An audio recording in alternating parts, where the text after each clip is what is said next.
À la mémoire de Laurette Fontaine, décédée en 1979, et à la mémoire de Marc Janson, décédé en mai 2008.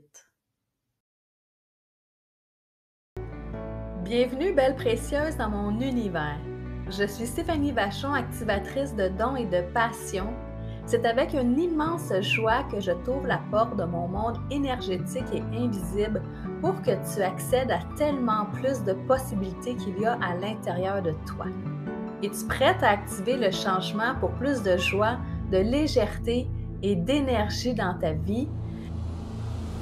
Si oui, je t'accompagnerai à éveiller ton feu intérieur pour que tu puisses te créer une vie riche de sens. Allons-y!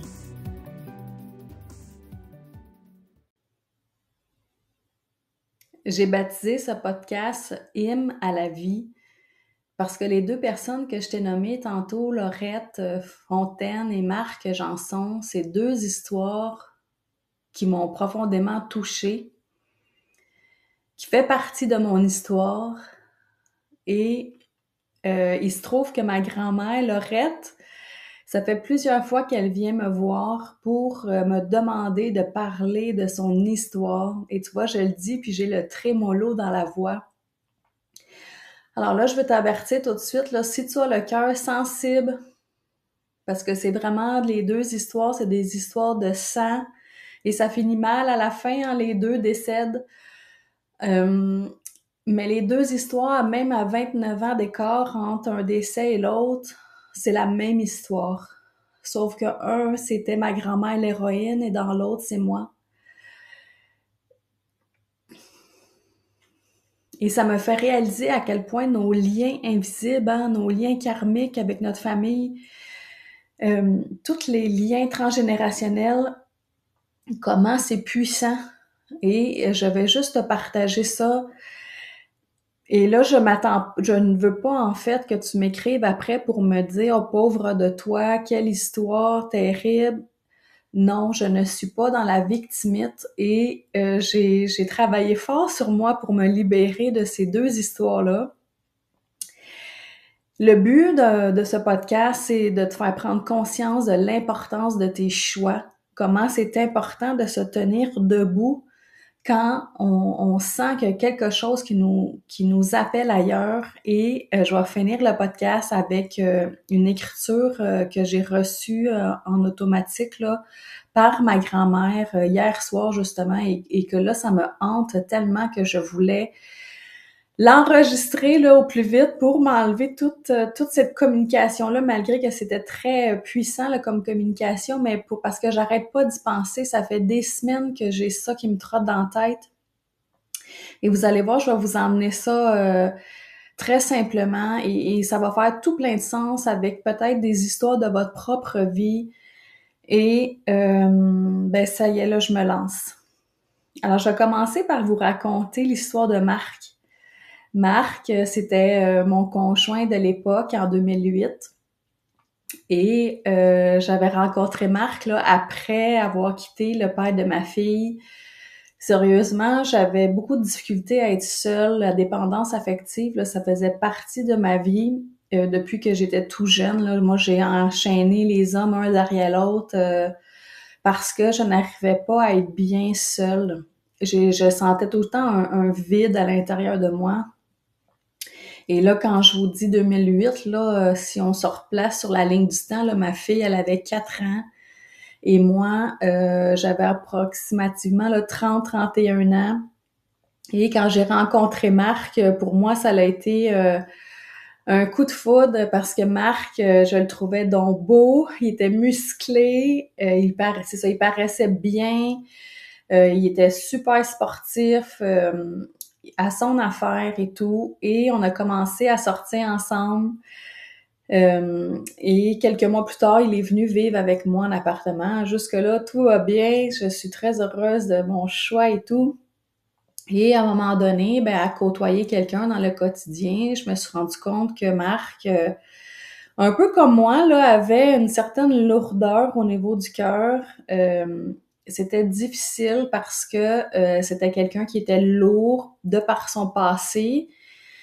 Si je vous fais un petit topo vite vite, là, père alcoolique, mère qui l'avait abandonné jeune, difficultés à l'école et tout, là. Alors, il portait tout ça dans lui et il était dans la noirceur, dans le sens qu'il était très négatif et quand il était aussi très jaloux hein, de toutes les personnes que je pouvais côtoyer, là, que ce soit des clients ou mes amis, même mes amis de filles. J'ai déjà eu des crises après avoir été à des soirées là, que bon, je vais pas rentrer dans les détails nécessairement, mais c'était lourd, OK? Vous comprenez le genre?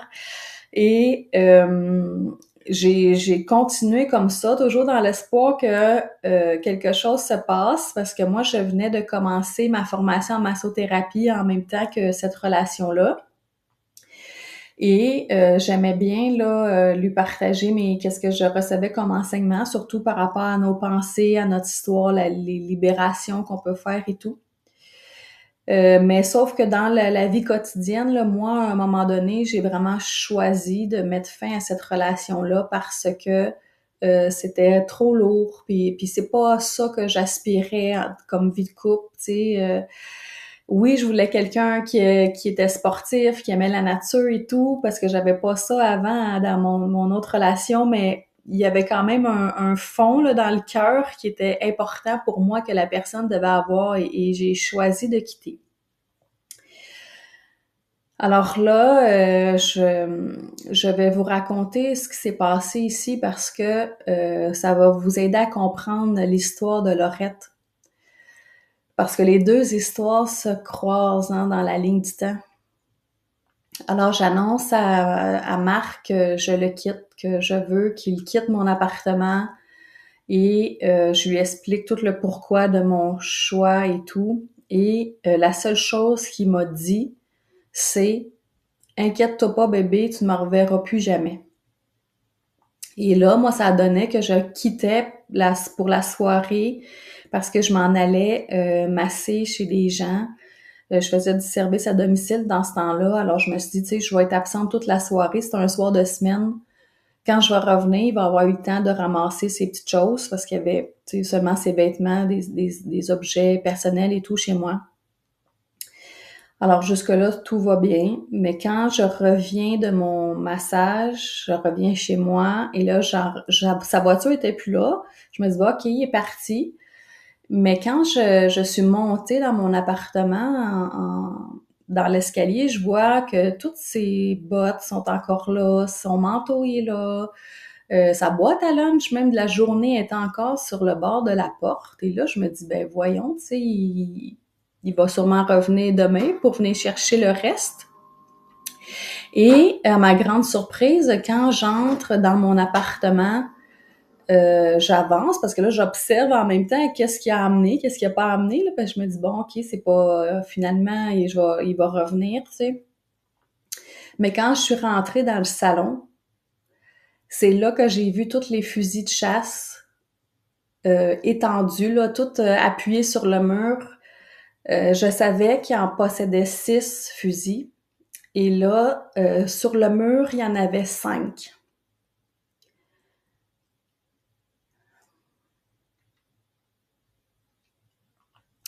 Savez-vous à quoi j'ai pensé quand j'ai vu ça? Je me suis dit, ça y est, il est caché quelque part dans la maison, puis ça va être mon tour. Comme ma grand-mère, Laurette.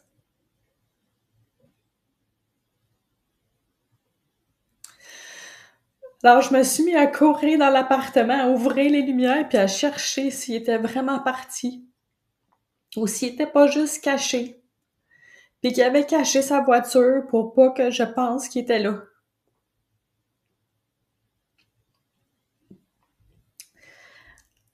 Évidemment, il y avait personne, heureusement pour moi. Mais j'ai tellement eu peur de mourir cette fois-là.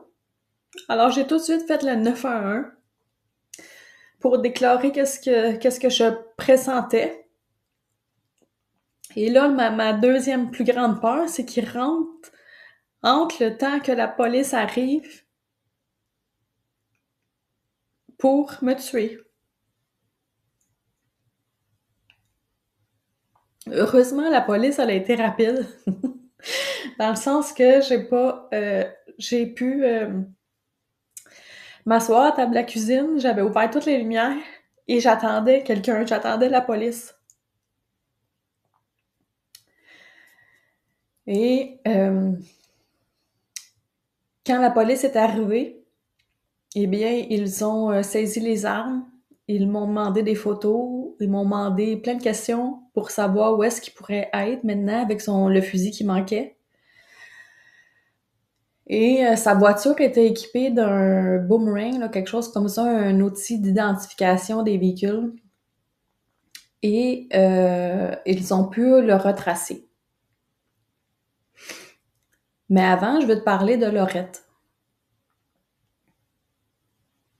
Laurette aussi avait choisi de mettre fin à sa relation avec mon grand-père. Dans les années 70, c'était quelque chose qui était vraiment pas à la mode et vraiment pas commun, quand que tu veux quitter ton mari divorcé dans les années 70, c'était comme vraiment mal, c'était le mal. Mais ma grand-mère Laurette était une leader, dans le sens que elle était une entrepreneure, elle aussi, elle vendait toutes sortes de choses. J'ai même mes tantes qui m'ont dit qu'elle vendait des brassières à dos de cheval, parce qu'elle se promenait dans les rangs pour vendre des brassières aux femmes. Et elle a vendu aussi toutes sortes de choses plus tard en voiture, là, ça s'était amélioré, mais pour moi, quand je pense à elle, je pense à une leader, à une femme euh, qui a fait sa place et qui avait des convictions.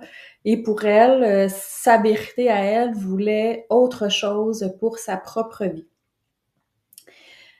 Sauf que Laurette, ben ça l'a pas été bien reçu du côté de mon grand-père parce que mon grand-père a tué ma grand-mère suite à cet événement-là. Et mes parents habitaient au-dessus de l'appartement de mon grand-père. Ben, en fait, c'était un duplex, là, mais mes grands-parents vivaient en bas, puis moi puis mes parents, on vivait en haut.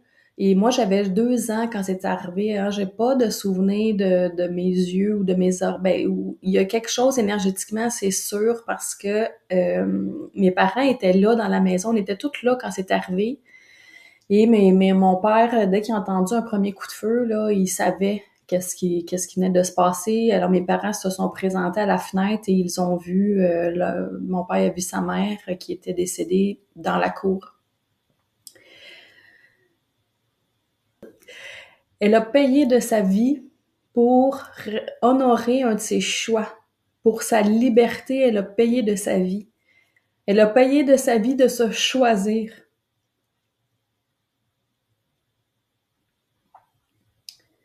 Comme j'ai pensé payer de ma vie d'avoir choisi aussi.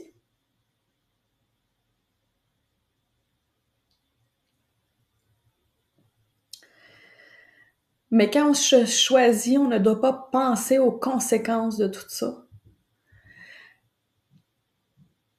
Oui, c'est des histoires tragiques, c'est des histoires qui se sont mal terminées, mais si Laurette avait été volontaire pour briser le cycle d'une famille qui vit dans la peur, qui vit dans la noirceur de ne pas vivre une vie qui nous rend heureuses, nous les femmes.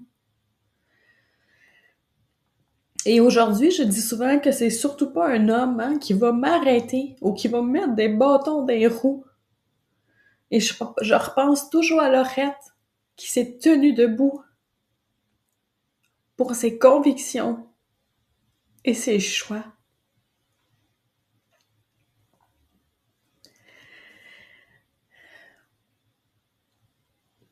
Laurette a été très courageuse et audacieuse pour son époque.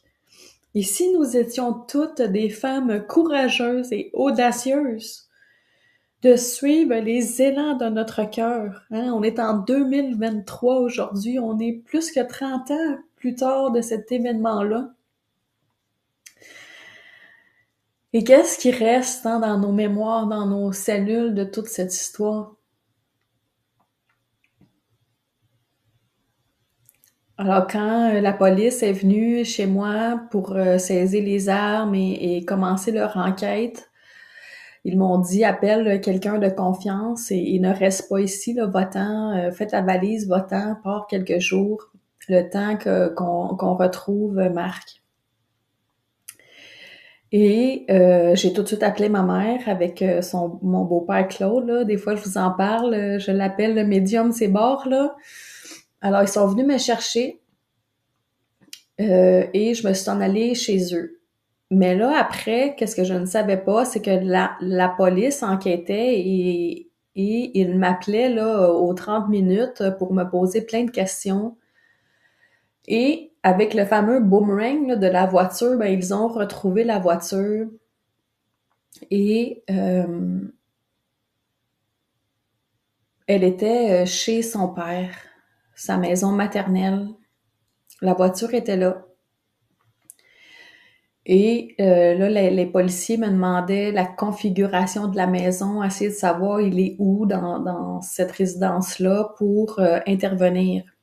Et comme il était armé, ben c'était considéré comme un truc dangereux. Alors il y avait toute l'escouade, une escouade tactique là, qui encerclait la maison et tout pour le retrouver. Et les appels continuaient, là, il me tenait au courant de les petits pas qu'il faisait pour essayer d'entrer et tout. Et je me souviens, là, j'étais couchée, mais je dormais pas, là, il était proche 3 heures du matin. Et mon beau-père Claude, qui avait des bonnes visions, hein, je vous en ai peut-être déjà parlé, mais avant même que la police nous appelle pour nous dire qu'il l'avait trouvé, Claude, il m'a crié, ils l'ont trouvé. Mais il me dit il est décédé. Effectivement, là, 5 minutes plus tard, le téléphone sonnait. C'était la police qui m'ont pas rien dit au téléphone. Ils m'ont juste dit on veut vous rencontrer, madame. Et ils sont venus me voir, me retrouver où est-ce que j'étais chez ma mère pour m'annoncer là, la découverte de son corps inanimé. Quelle histoire, hein? C'est fou quand j'y repense puis que je vous le dis comme ça, froidement. Une expérience difficile,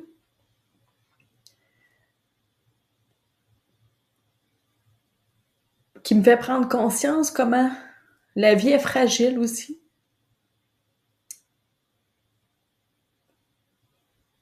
Probablement qu'à partir de ce moment-là, c'est là que j'ai choisi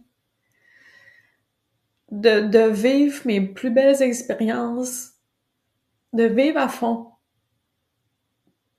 Parce qu'on ne sait jamais quand, comment, où la fin de notre expérience terrestre va arriver. Et suite à cette expérience-là, ben, je vous cacherai pas que j'ai été en arrêt de travail.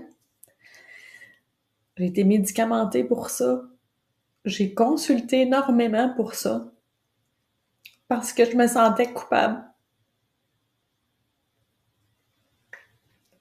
Mais en même temps, j'ai affirmé mon droit de choisir qui j'ai envie d'avoir dans ma vie, comment j'ai envie de me sentir avec quelqu'un.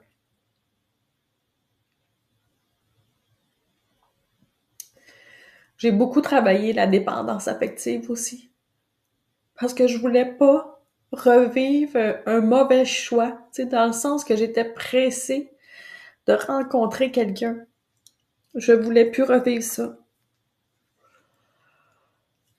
Ah, mais il y en a eu d'autres hommes après, là.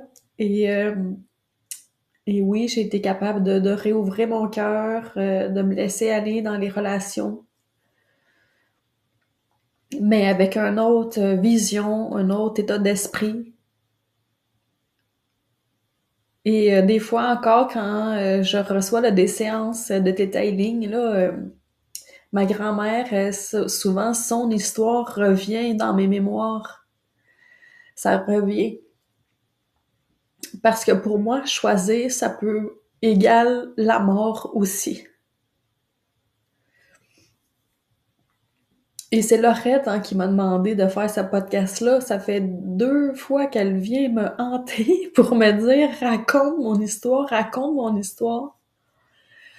Et là, je voulais te partager la mienne en même temps pour que tu comprennes des liens, des fois, comment c'est fort. Et moi, j'ai été consciente là, de cette mort-là de Laurette parce que tout ce que j'ai capté énergétiquement de mes parents, comment ils se sont sentis d'être témoins de tout ça. Et encore aujourd'hui, quand j'entends un coup de feu, là, je vous le dis, là, je tremble par en dedans. Je me sens vraiment pas bien. Il y a encore un petit peu de ménage à faire avec ça. Euh, alors, ben, heureusement, j'aime pas la chasse, fait que je suis moins exposée. Et hier soir, j'ai dit oui, Laurette, je vais le faire le podcast, mais je veux que tu m'aides, je veux que tu m'accompagnes et j'aimerais canaliser ton message pour que les femmes sachent. Alors, je vais vous lire intégralement là, qu'est-ce que j'ai reçu de Laurette hier soir. Elle était très excitée en passant. Quand que je l'ai canalisé, là, je sentais une joie, là. J'ai pleuré tout le long que j'ai écrit son message parce que ça me parlait énormément, comme ça va probablement vous parler à vous aussi. Alors, la première question que je lui ai demandé, c'est qu'aimerais-tu dire, Laurette? Et elle a répondu, la vie est parfois cruelle, mais je savais que c'était pour avoir des répercussions. Je le pressentais. Je sentais toutes les femmes de ma lignée derrière moi. Je devais suivre mon instinct.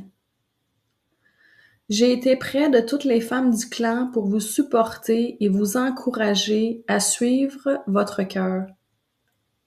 Vous avez toutes à gérer vos blessures et une à la fois vous y arriverez.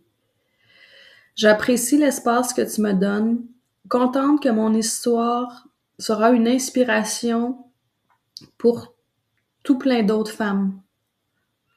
J'ai beaucoup d'amour pour vous toutes qui luttent à encore faire entendre votre voix. Et là, j'ai demandé, aurais-tu un conseil à nous donner? Elle dit oui, la voix du cœur est toujours prioritaire à l'argent ou à tout autre matériel. Nous devons oser être bien dans notre cœur et tout le reste suivra. Vous devez garder espoir et avancer la tête haute, peu importe les tempêtes sur le chemin. Là, j'ai demandé autre chose, Laurette. Elle me dit, je t'aime, ma petite fille, tu es lumineuse et tu fais la place comme ta belle Laurette aurait fait.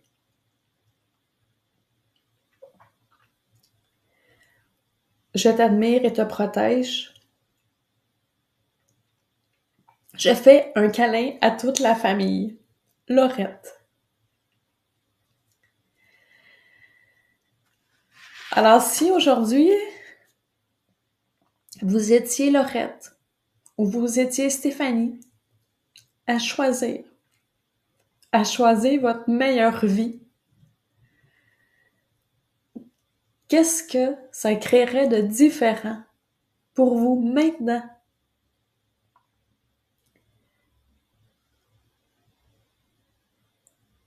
Les drames, les traumas et toutes les histoires d'horreur que j'ai pu vivre ou ressentir à travers ma propre lignée, ça m'a permis de rester forte et tout le travail que j'ai fait sur moi, là, je sais que ça a des répercussions sur l'autre en dessous, là, qui est ma fille et toutes les futures filles à venir. Et j'ai accompagné ma fille Sarah là, dans une de sa dernière relation à sortir d'une relation toxique. Elle a été 2 ans aussi avec un garçon qui était jaloux, possessif et qui la mettait dans une belle petite cage.